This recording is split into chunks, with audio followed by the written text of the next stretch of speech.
Jason, you're on the Ron and Fez show. Hey, Ronnie.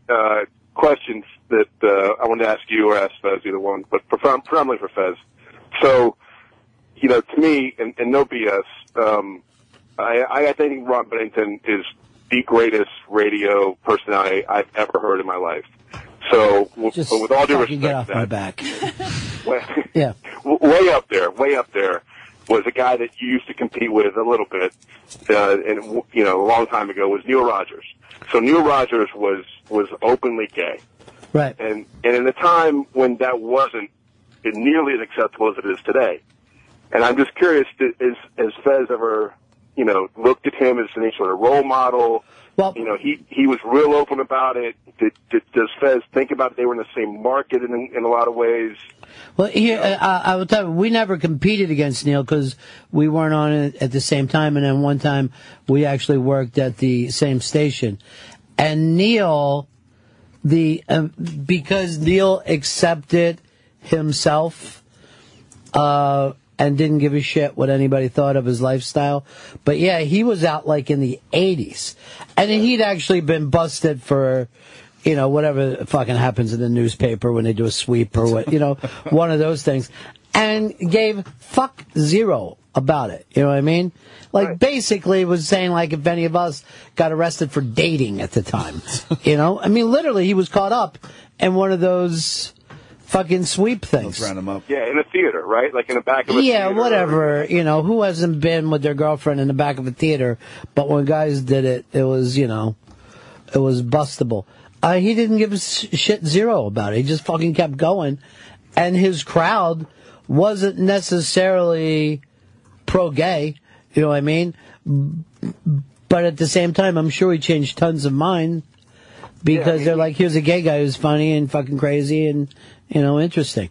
I think to me, that's why maybe I grew up with a mindset that was a lot more open, was because of a guy like that. Because, I mean, his audience was, young guys, 18 to 25, that was his market. That's where he was killing it, much like you were, at the same time. I mean. Fuck yeah. Dominating.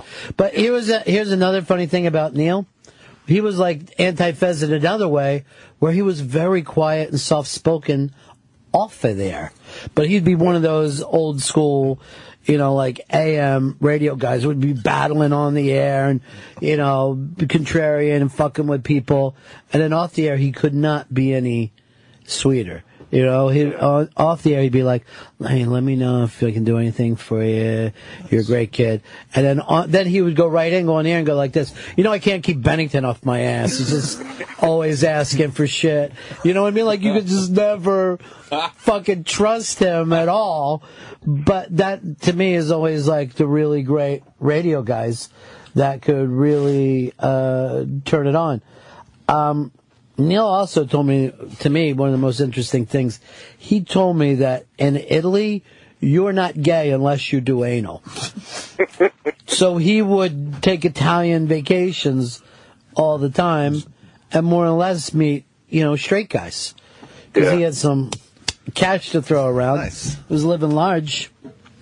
Neil was great, man. Neil was great. Fez, did you ever think about him as a role model in any way? Well, looking back at it, I always appreciated the fact that he didn't give a fuck. Once I figured out what was going on with me. At the time, I didn't know, I didn't realize that I was gay. And Neil used to yell that I was a fake gay. You were a fake gay. Yeah. Then. So looking back on it, yeah. But not at the time. Well, anyway, it'd be great to see you just kind of step out, pick up that mantra, and different personality clearly, but the other funny thing about Neil is that he would always yell at gays to butch up.